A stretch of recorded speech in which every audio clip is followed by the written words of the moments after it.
Hello everyone, good evening सभी को।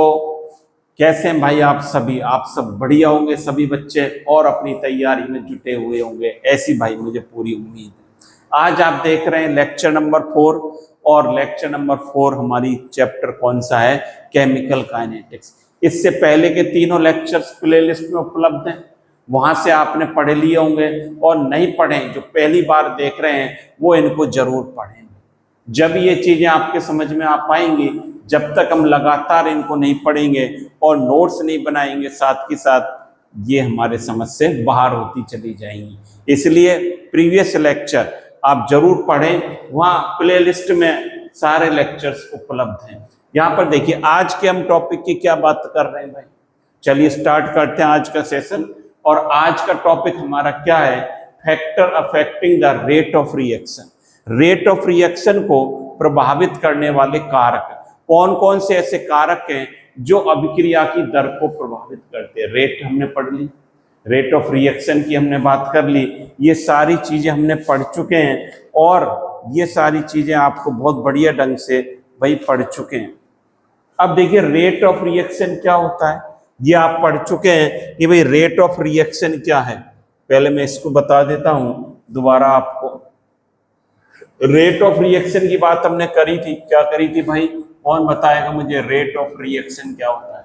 Change in concentration of reactant और प्रोडक्ट, सर आपने बताया था, अपॉन टाइम टेकन, एक समय अंतराल में अभिकारक और उत्पाद की सांद्रता में जो परिवर्तन होगा भाई, वो क्या कहलाता है? रेट ऑफ रिएक्शन कहलाता है, रेट कहलाती है।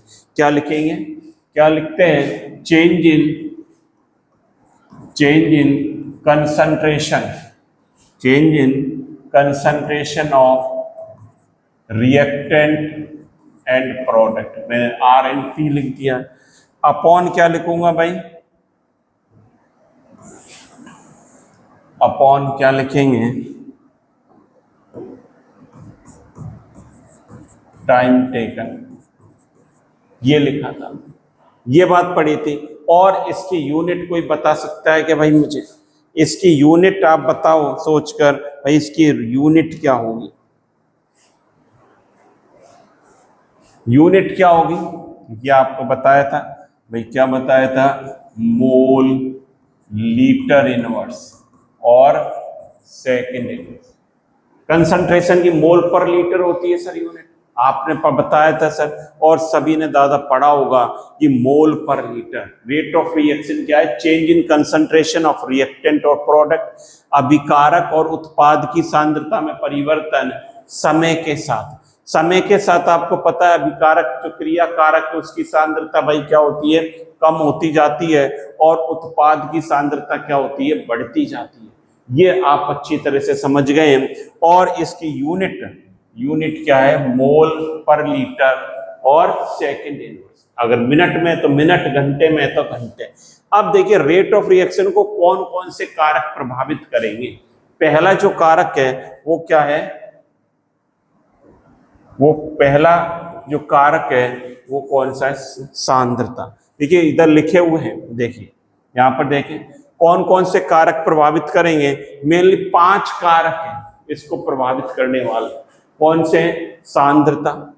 सांद्रता कैसे प्रभावित करेगी अभी हम इस भाई इसको देखेंगे। और दूसरा गैस का दाब, दाब लगाएं गैस के ऊपर, प्रेशर गैस।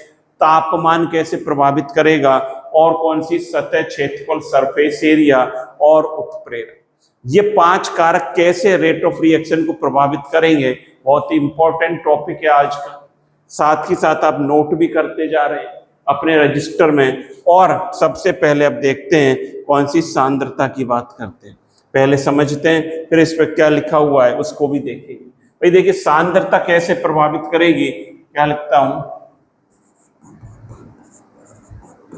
सांद्रता, और इसको कहते हैं कंसंट्रेशन।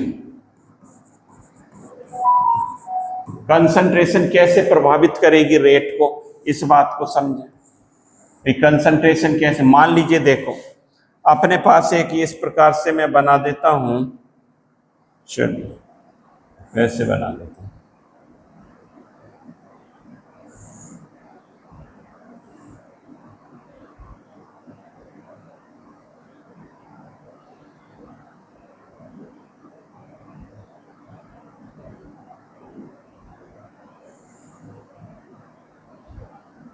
ये देखो इस प्रकार से मैंने एक बॉक्स सा बना दिया है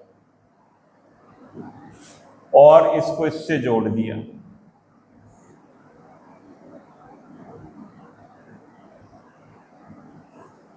दूसरे से जोड़ रहा हूं।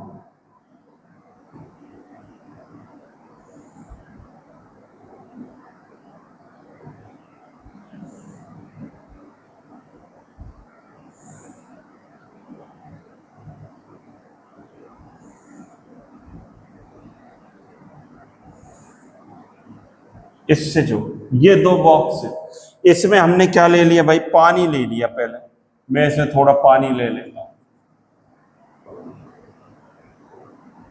यहां पर थोड़ा सा क्या ले लिया, ये पानी ले। अब पानी क्या होगा, ये यहां से निकले, यहां से आएगा निकलता हूं। अब मैंने भाई क्या कर दिया, इसमें और पानी ले लिया। अब इसका फ्लो क्या हो जाएगा, और तेज हो जाएगा। इसको पूरा भर दिया, इसको भाई पूरा भर दिया, तो पानी का फ्लो यहां पर और क्या हो जाएगा, तेज होता जाएगा। मतलब इसकी संख्या में बढ़ा रहा हूं। यदि इसको हम क्रिया कारक मान लें, यदि हम इसको क्या मान लें, रिएक्टेंट मान लेते हैं। क्या मान लेते हैं, इसको रिएक्टेंट कह दें। यदि ये रिएक्टेंट है तो ये हमारा क्या होगा भाई, प्रोडक्ट होगा। ये क्रिया कारक है तो ये उत्पाद होगा। मतलब इसकी संख्या बढ़ेगी तो ये बढ़ेगा। कहने का मतलब ये है कि सांद्रता इसकी बढ़ा दें तो इसका उत्पाद हमारा क्या होता जाता है, बढ़ता जाता है। और देखिए और कैसे समझ सकते हैं, मान लीजिए यहां पर ये रिएक्शन मैं लेता हूं, Mg लेता हूं और 2HCl, इसकी जो सांद्रता है N/20 है, तो ये प्रोडक्ट क्या देता है, जब धातु एसिड के साथ रिएक्शन करती है तो हाइड्रोजन गैस निकलती है, क्या देगा, MgCl2 + H2 गैस। ये H2 गैस बन रही है यहां पर। पहले हमने इसकी सांद्रता कितनी ली, N/20 ली, और अब मैंने इसकी सांद्रता क्या कर दी, बढ़ा दी, Mg + 2HCl, और मैंने अब ले लिया N/10 का ही ले लिया। अब सांद्रता हमने बढ़ा दी, सांद्रता इसकी ज्यादा है। अब ये क्या बनाएगा, MgCl2 + H2, ये गैस बनेगी। और ये वाली जो गैस है, अब यहां पर क्या बनेगी, मोर गैस बनेगी। यहां ज्यादा गैस बनेगी, यहां पर क्या बनेगी, लेस बनेगी। क्यों बनेगी, क्योंकि इसकी सांद्रता हमने भाई क्या कर दी, बढ़ा दी। सांद्रता बढ़ाने से जैसी रिएक्टेंट की संख्या बढ़ाएंगे, सांद्रता बढ़ाते हैं तो क्या हो जाता है, प्रोडक्ट की संख्या ज्यादा हो जाती है। और देखिए और समझने की हम कोशिश करते हैं, और कैसे हो जाती है सर। देखिए सांद्रता बढ़ाते हैं तो क्या होता है, मान लीजिए ये अणु है मेरे पास, ये अणु है, इनकी सांद्रता बढ़ाएंगे, ये क्या है, मॉलिक्यूल, ये मॉलिक्यूल से अणु है। जब सांद्रता बढ़ाएंगे, हम भीड़ में चलते हैं, एक हम मान लीजिए एक क्या है, एक जगह 10 व्यक्ति हैं और एक जगह 50 हैं, 100 हैं उसी एरिया में, तो आपस में टकराएंगे। टकराने से क्या होता है, कोलिजन कहलाता है। ये क्या होगा, कोलिजन होगा। और जब ये मॉलिक्यूल्स आपस में टकराते हैं तो किस में कन्वर्ट हो जाते हैं भाई, प्रोडक्ट में कन्वर्ट हो जाते हैं, ये उत्पाद बनाते हैं। मतलब सांद्रता बढ़ती है, कंसंट्रेशन इंक्रीज करेंगे तो क्या होगा, कोलिजन आल्सो इंक्रीज, टक्कर बढ़ेगी। और ये टक्कर बढ़ेगी तो क्या होगा, प्रोडक्ट कंसंट्रेशन क्या होगा भाई, इंक्रीज, प्रोडक्ट की कंसंट्रेशन इंक्रीज होगी। तो ये 2-3 बातें हमने सीख ली। कहने का कंक्लूजन ये है कि कंसंट्रेशन बढ़ाएंगे क्रिया कारक की, भाई दादा इस बात को नोट कर लो और अपने दिमाग में बिठा लो, और भूलोगे नहीं इस बात को कि क्रिया कारक की सांद्रता बढ़ाते हैं तो उत्पाद की सांद्रता क्या होती जाती है भाई, बढ़ती जाती है। उत्पाद की सांद्रता बढ़ेगी, और ये बात आपने देख ली। अब यही बात हम देख लें क्या क्या नोट हो रही है, यहां पर इस बात को पढ़ लेते हैं। जिससे आपके नोट्स बिल्कुल क्लियर बन जाएंगे। कल की अभिकारकों की सांद्रता बढ़ाने से अणुओं की टक्कर की संभावना बढ़ जाती है। यही बात अभी हमने करी थी कि टक्कर की संभावना बढ़ जाती है, जिससे अभिक्रिया की दर बढ़ती है। पहली बात, increasing the concentration of reactant increase the frequency of collision between molecules, thus increase the rate of reaction. English में भी लिखा हुआ है, बोथ लैंग्वेज में। अब जो लेक्चर चल रहे हैं, जो हिंदी और इंग्लिश मीडियम का झंझट ही खत्म कर दिया, तो दोनों लैंग्वेज के स्टूडेंट इसको नोट कर सकते हैं। और दूसरा पॉइंट क्या लिखा है, जितने अधिक कण होंगे उतनी टक्कर की संभावना अधिक होगी। मैंने भी बताया, यदि एक छोटे एरिया में 5 लोग हैं और वहां पर हम 100 कर दें या 50 कर दें, तो वहां टक्कर की संभावना भाई क्या हो जाती है, ज्यादा हो जाती है। दादा इस बात को नोट कर लो और भूलोगे नहीं कभी। क्या है, टक्कर की संख्या ज्यादा होगी, कोलिजन ज्यादा होगा, प्रोडक्ट ज्यादा बनेगा। और क्या बात लिखी हुई है यहाँ पे, जब अभिकारक की सांद्रता बढ़ती है तो टकराने वाले कणों की संख्या बढ़ती है, टकराने वाले कणों की संख्या बढ़ेगी, इससे अधिक प्रभावी टक्कर होगी और अभिक्रिया तेज होगी। ये बात आपको पता है। साथ ही साथ क्या है, अधिक सांद्रता, ये इंपॉर्टेंट लाइन है कि अधिक सांद्रता और अभिक्रिया इज इक्वल टू क्या होगा, अभिक्रिया दर तेज हो जाएगी, faster the rate of reaction हो जाएगी। तो ये बात आज हमने समझ ली कि कंसंट्रेशन से क्या प्रभाव आता है, अभिक्रिया दर पर क्या प्रभाव आएगा, जैसे जैसे सांद्रता बढ़ेगी और क्या होगा, उत्पाद की सांद्रता भी बढ़ जाती है। अब देखिए, और देखिए दूसरा कारक। अब देखिए अगले कारक पर बात करते हैं। अब क्या है, दाब की बात करते हैं। यहां पर देखिए सेकंड जो है वो क्या है, प्रेशर। अब प्रेशर बढ़ा दें, कैसे, देखो इसको ऐसे समझते हैं। मान लीजिए कंटेनर है, मैं कंटेनर बना देता हूं और ये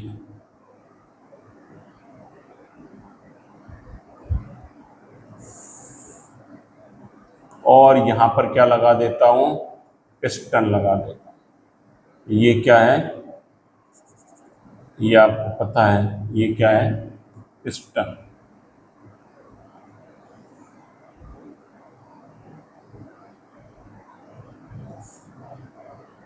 ये पिस्टन लगा दिए। देखो ये मॉलिक्यूल है गैस के, ये पिस्टन है और यहां प्रेशर क्या है, P1 है। पिस्टन पर प्रेशर 1 क्या लगा हुआ है, ये क्या लगे हुए हैं, गैस के, इनको ऐसे बना दो, ये गैस के मॉलिक्यूल है।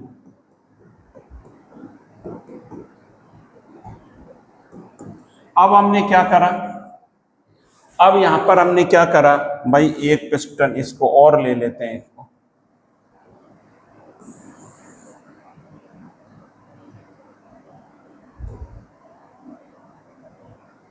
चलिए यहां बना लेते हैं, दूसरा एक और बना लेते हैं।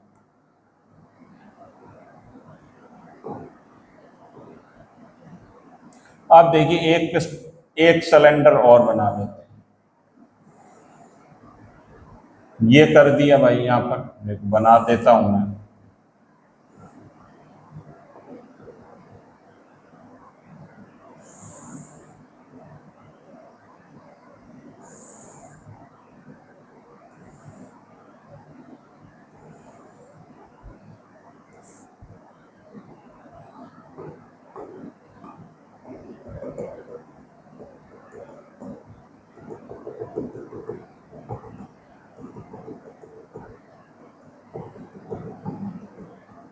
ये क्या है, पिस्टन और ये प्रेशर P।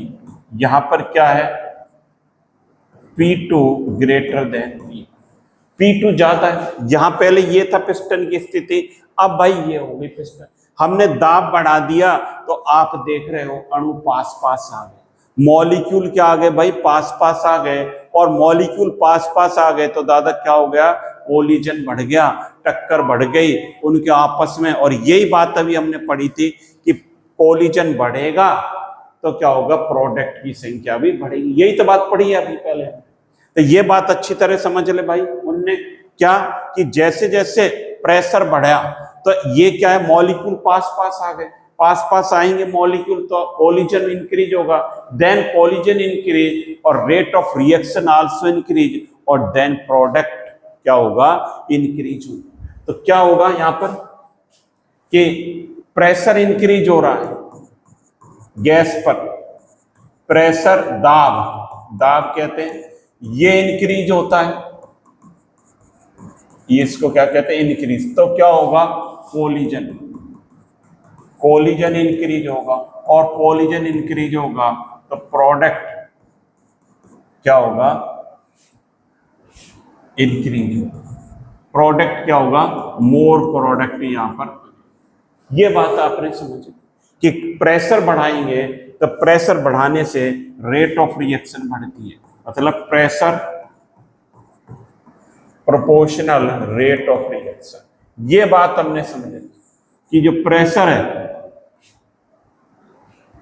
वो क्या है, इसको और सही कर देता हूं,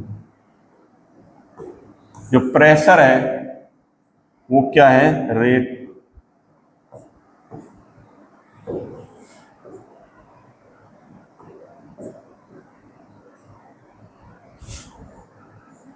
ये प्रेशर बढ़ाने पर रेट ऑफ रिएक्शन भाई क्या हो जाती है, अभिक्रिया की दर भी बढ़ जाती है। और यही बात यहां पर लिखी हुई है, इसको भी हम देख लेते हैं कि गैसीय अभिक्रियाओं में दाब बढ़ाने से अणुओं की घनता बढ़ती है, मतलब अणुओं के पास पास नियरेस्ट आते हैं, जिससे टक्कर की संभावना क्या होती है, बढ़ती है और अभिक्रिया की दर भाई क्या हो जाती है, तेज हो जाती है। ये बात आपने पढ़ ली और यहां पर भी लिख देता हूं क्या, पी प्रोपोर्शनल क्या होता है, रेट ऑफ रिएक्शन। ये बात अच्छी तरह से हमने समझ ली कि पी प्रोपोर्शनल क्या होता है, रेट ऑफ रिएक्शन। जैसे यहां पर हमने देखा था कि कंसंट्रेशन भी क्या होती है, इसके समानुपाती होती है। ये बात हमने करी थी यहां पर। तो ये 2 पॉइंट हमने समझ लिए। अब तीसरा क्या है, तीसरे को समझने से पहले तापमान, तीसरा क्या है, टेम्परेचर है। पहले आप इनको नोट कर लो, तब तीसरे की बात अपन करते हैं। हाँ भाई, नोट कर लिए, बहुत बढ़िया, बहुत बढ़िया। आप सीख रहे हो सभी बच्चे, साथ ही साथ नोट्स भी बना रहे हैं। और अब अगले की तरफ चलते हैं। अगला क्या है भाई, टेम्परेचर। देखिए टेम्परेचर से क्या प्रभाव होगा, तीसरा जो फैक्टर है वो भाई क्या है, टेम्परेचर, ताप की बात करते हैं। अब देखिए ताप से कैसे प्रभावित होगा, ताप बढ़ाने पर क्या होगा, काइनेटिक एनर्जी बढ़ती है।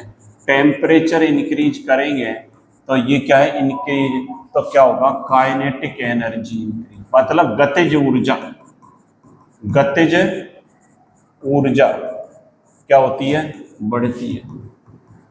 सिंपल सी बात, एक लाइन कि गतिज ऊर्जा बढ़ेगी भाई, और गतिज ऊर्जा बढ़ती है तो अणुओं की आपस में मूवमेंट बढ़ेगा। गतिज ऊर्जा बढ़ेगी तो क्या होगा, मूवमेंट ऑफ मॉलिक्यूल्स इंक्रीज। क्या लिखूंगा,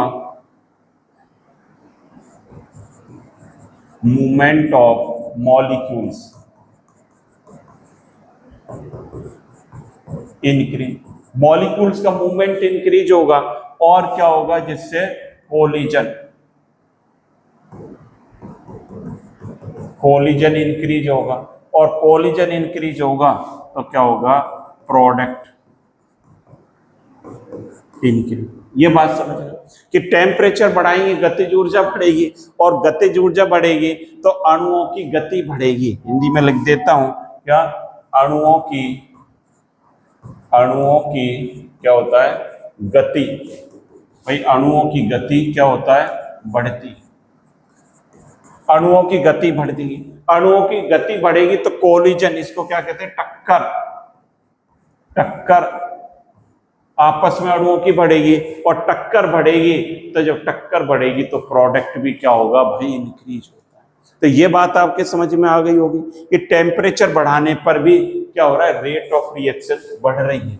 अब देखिए, और ज्यादातर रिएक्शन में भाई क्या होता है, इस बात को भी नोट कर लें कि 10 डिग्री टेम्परेचर बढ़ाते हैं, 10 डिग्री सेल्सियस टेम्परेचर इंक्रीज करने पर रेट ऑफ रिएक्शन डबल हो जाती है, डबल रेट ऑफ रिएक्शन।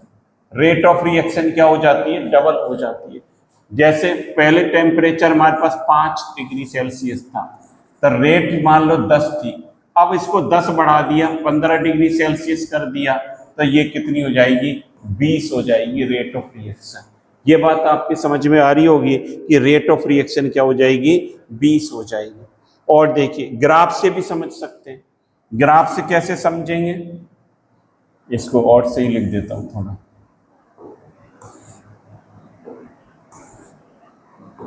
वो यहां क्या कर दिया 15 डिग्री, तो ये क्या हो गया। अब देखिए ग्राफ से, देखिए ग्राफ प्लॉट करता हूं,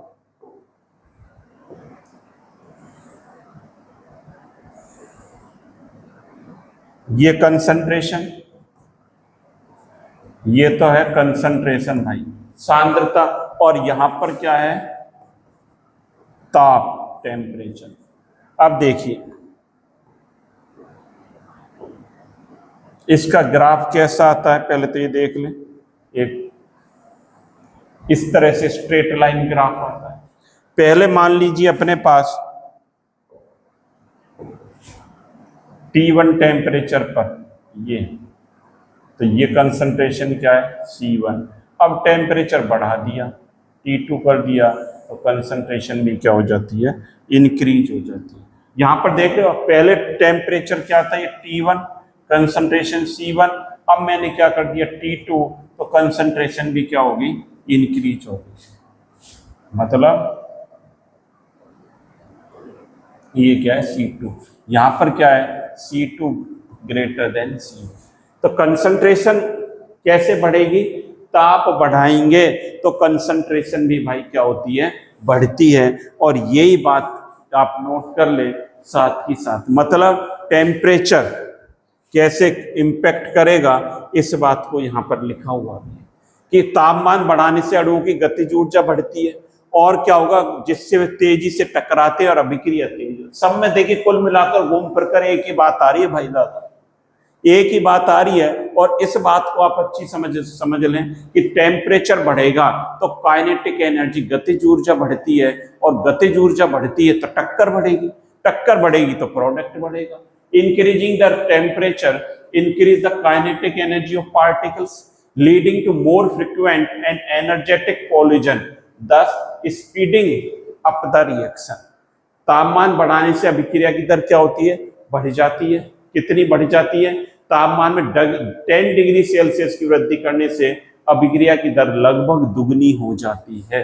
ये बात हमने समझ ली है बढ़िया ढंग से कि टेम्परेचर बढ़ाएंगे तो अभिक्रिया की दर क्या होगा, दुगनी हो जाती है। ये बात समझ ली।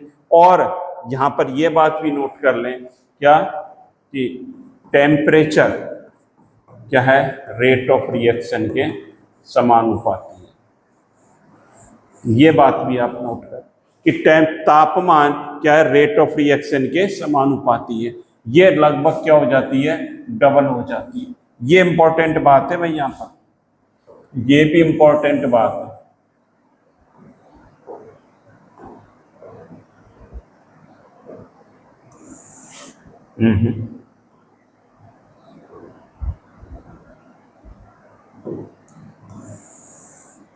अरे क्यों नहीं आ रहा भाई,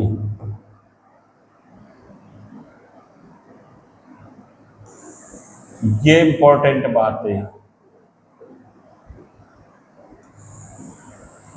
ये इंपॉर्टेंट लाइन है। ये क्या हो जाती है, लगभग डबल। ये इंपॉर्टेंट बात है कि तापमान बढ़ाएंगे तो अभिक्रिया की दर भी भाई बढ़ जाती है। इस बात को भी आपने देख लिया और ये आपने नोट भी कर लिया होगा, नहीं करा है तो मैं आप स्क्रीनशॉट ले लें या इसको नोट कर लें, तापमान से कैसे प्रभावित होगा। अब देखिए आगे क्या है, आगे बात करते हैं सतह क्षेत्रफल। देखिए सरफेस एरिया की बात करते हैं। अब सरफेस एरिया क्या होता है? सरफेस एरिया ठोस अभिकारकों का सतह क्षेत्रफल बढ़ाने से अभिक्रिया तेज होती है, क्योंकि ज्यादा सतह संपर्क में आती है। मतलब सतह क्षेत्रफल, ये सरफेस एरिया बढ़ेगा तो क्या होगा भाई, हमारी रेट ऑफ रिएक्शन बढ़ेगी और प्रोडक्ट भी क्या होगा, ज्यादा बढ़ता है। मतलब क्या लिख सकते हैं, ये नोट कर लें कि सरफेस एरिया, इसको क्या लिख रहा हूं मैं, एस ए, बढ़ेगा, रेट ऑफ रिएक्शन बढ़ेगा।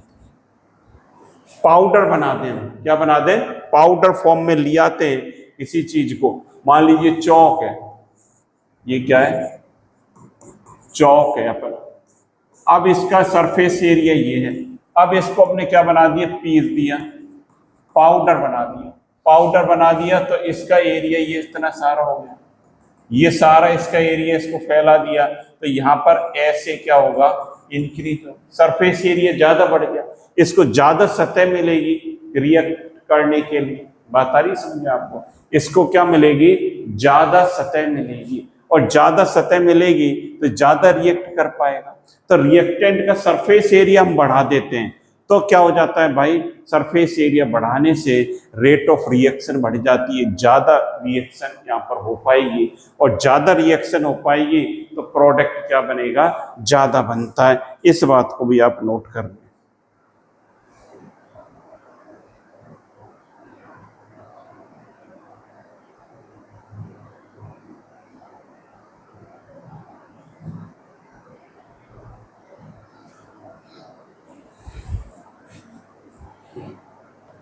हाँ भाई, नोट करा, बहुत बढ़िया। और देख लीजिए, इसको ऐसे समझ सकते हैं आप, ये आपने पढ़ लिया, सरफेस एरिया बढ़ेगा तो क्या होगा, रेट ऑफ रिएक्शन बढ़ेगी। और मैं ऐसे भी लिख सकता हूं कि मैग्नीशियम का हम पाउडर ले लें, पाउडर ले लें और इसकी एसिड के साथ रिएक्शन कराते हैं तो क्या होगा, हाइड्रोजन गैस क्या बनेगी, ज्यादा बनेगी। क्या होगा, ज्यादा बनती है, सरफेस एरिया क्या होता है, बढ़ जाता है। अब देखिए एक और फैक्टर है, कौन सा है, उत्प्रेरक, जो कि इंपॉर्टेंट है। उत्प्रेरक क्या होता है, उत्प्रेरक क्या होता है, जो रिएक्शन में पार्ट तो करता है, अभिक्रिया की गति को बढ़ा देता है, लेकिन खुद क्या रहता है, अनचेंज रहता है, और केमिकल रिएक्शन में खुद पार्ट नहीं करता है, अभिक्रिया की गति को बढ़ाता है। अब देखो क्या लिखा हुआ है, एक catalyst change the speed of A reaction without itself being consumed, खुद भाई कंज्यूम नहीं होता है, क्या करता है, स्पीड को बढ़ाता है। It provide an alternative path with lower activation energy, lower activation energy से अल्टरनेट पाथ देता है। इट रिमेन केमिकली अनचेंज, और यही बात हिंदी में लिखी है, उत्प्रेरक अभिक्रिया की गति को बदलता है पर स्वयं उपभोग नहीं होता, कंज्यूम नहीं होता। यह कम सक्रिय ऊर्जा वाला वैकल्पिक मार्ग प्रदान करता है, यह अंत में रासायनिक रूप में अपरिवर्तित रहता है। अब देखिए उत्प्रेरक करेगा कैसे काम, यहां पर देखिए, इसको भी समझें बहुत बढ़िया ढंग से। मान लीजिए ये एक ग्राफ के माध्यम से समझें, ये हमने एक ग्राफ इसमें प्लॉट करते हैं, और किसमें, एनर्जी, या तो एनर्जी ई, और ये क्या है, पाथ ऑफ रिएक्शन। अब देखिए इसमें दो हमने यहां पर लिए, यहां पर तो एक एनर्जी लिए एक एक्सिस पर, और एक एक्सिस पर भाई क्या लिया है, पाथ ऑफ रिएक्शन लिया है। अब देखिए ये रिएक्शन मान लीजिए इस प्रकार से चलती है,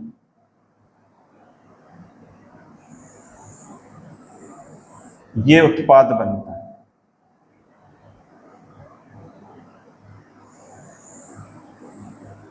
ये यहां पर उत्पाद है, ये और ये उत्पाद, ये यहां पर रिएक्टेंट और यहां पर क्या, ये प्रोडक्ट। दूसरी बात, इसकी एक्टिवेशन एनर्जी की मैं बात करूं,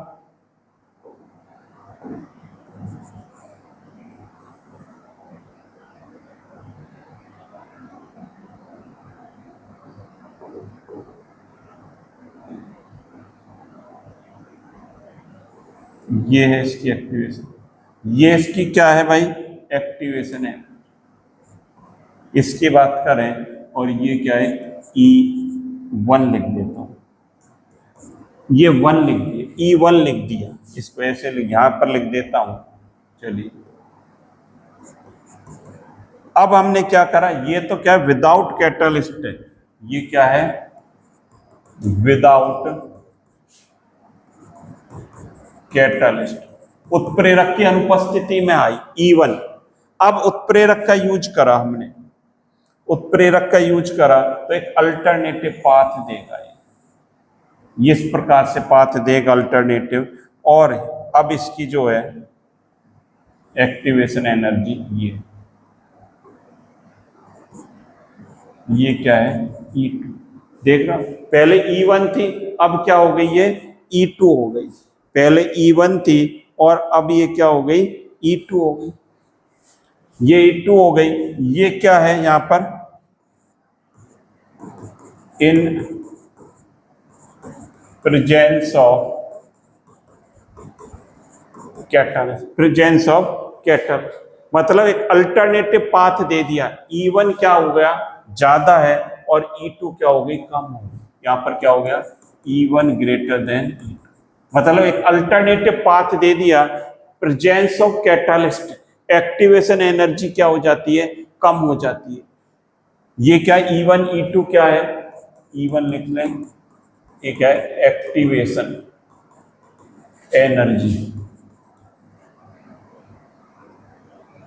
सक्रियण ऊर्जा कहते हैं भाई इसको, सक्रियण ऊर्जा। ये सक्रियण ऊर्जा क्या हो जाती है, कम हो जाती है कैटलिस्ट की प्रेजेंस में। तो उत्प्रेरक क्या करता है, एक अल्टरनेट पाथ देता है, यही बात हमने लिख रखी है। एक दूसरा हमें पाथ मार्ग सुझाता है जिसकी ऊर्जा कम रहती है, एक्टिवेशन एनर्जी, सक्रियण ऊर्जा क्या रहेगी, कम रहेगी, और उत्प्रेरक स्वयं अप्रभावित रहता है, अभिक्रिया में कंज्यूम नहीं होता है, और अभिक्रिया को क्या करता है, जल्दी कर देता है। यही बात यहां पर लिखी हुई है। जैसे यहां पर देखिए, जैसे एक रिएक्शन हम बहुत वेल नोन रिएक्शन पढ़ते हैं, एग्जाम्पल N2 + 3H2 = 2NH3, ये पढ़। तो यह कैटलिस्ट Fe की प्रेजेंस में क्या होता है, ये अभिक्रिया क्या है, तेजी से संपन्न होती है। क्या होता है, तेजी से संपन्न होती है अभिक्रिया। और यहाँ पर प्रेशर क्या रहता है, PV बढ़ाते हैं तो अभिक्रिया जल्दी से होती है। दाब बढ़ाएंगे, दाब इंक्रीज करेंगे तो क्या होगा, NH3 क्या होगा, ज्यादा बढ़ेगा। और उत्प्रेरक Fe की प्रेजेंस में अभिक्रिया का प्रोडक्ट क्या बनेगा, ज्यादा। ये क्या है, कैटलिस्ट के रूप में काम करेगा। तो ये बात आपने पढ़ ली, इस बात को भी आप नोट कर लें एक बार, बहुत बढ़िया। ये सारी चीजें नोट कर ली। तो उत्प्रेरक क्या करता है, उत्प्रेरक क्या करता है, स्वयं अप्रभावित रहता है, ये बात लिखी है। ये उत्प्रेरक अभिक्रिया की गति को बदलता है, एक नया पाथ देता है भाई, और क्या करेगा, अभिक्रिया की गति को बदलेगा, कम सक्रियण ऊर्जा वाला एक नया पाथ देगा, और रासायनिक रूप से अपरिवर्तित रहता है। तो अभिक्रिया की दर को कौन कौन से कारक प्रभावित करते हैं भाई, ये जो 5 कारक आज आपने देख लिए, काफी इंपॉर्टेंट है। 5 कारक ये हमने बात करी थी कि कौन कौन से कारक हैं। ये 5 कारक ये बहुत ही इंपॉर्टेंट है, सांद्रता, दाब, तापमान, सतह क्षेत्रफल और उत्प्रेरक। तो 5 को आपने नोट कर लिया होगा, समझ लिया होगा, और नहीं समझ में आए तो दोबारा एक बार उसको वीडियो को ओपन करके आप सुने। तो लगातार आप इनको देखते रहें, और साथ ही साथ आपको क्या करना है कि ज्यादा से ज्यादा स्टूडेंट्स को शेयर करना है, और क्या भाई क्या करना है, और सब्सक्राइब भी करना है, जिसमें आपका कोई चार्ज नहीं लगता है। और आपके बात समझ में आ रही है तो ज्यादा से ज्यादा कमेंट्स भी आप करते रहें। तो thank you students, have a nice day. लगातार आप पढ़ते रहें, बने रहें चैनल पर, और जिससे आपको नए नए टॉपिक आपको लगातार मिलते रहें। अगली क्लास में चलिए मिलते हैं एक नए टॉपिक के साथ। Thank you.